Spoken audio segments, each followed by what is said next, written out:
The Coldwell Banker Realogy class action. You folks, hopefully you're paying attention to this. If you are in the real estate game, you need to understand that real estate agents, their conduct can, in many instances, not in all instances, but in many instances can be attributable now back to the brokerages. And I disagree with this rule. I don't think that that rule is correct because largely you're not talking about vicarious liability in the true or classic sense of agency.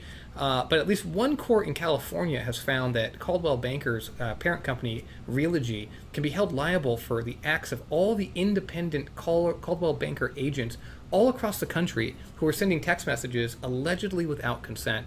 And this is a massive, certified class action, folks, that is scheduled to try in November.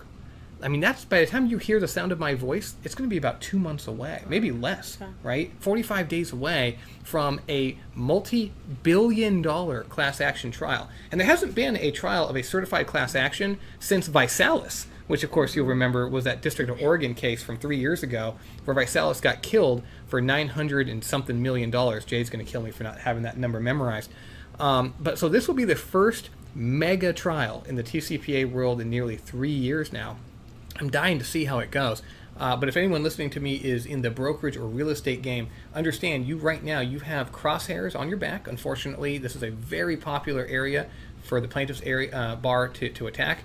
Again, I do not think these cases are viable. That's my opinion. I think that these cases should not be certified. I think vicarious liability is almost always going, especially in the real estate context where you've got different brokers in different places, different policies that are being applied, many times different actual entities in different jurisdictions that all roll up into, for instance, a parent company. For all of those reasons, you're going to have highly individualized issues that should never permit certification. In addition to the fact that, of course, the substantive issues should always go against the plaintiffs who are trying to say that the companies are vicariously liable. But, you know, set all that aside, the truth is these cases are coming hot and heavy, fast and furious, and at least one, as I mentioned, has been certified and appears to be headed to a massive, massive trial.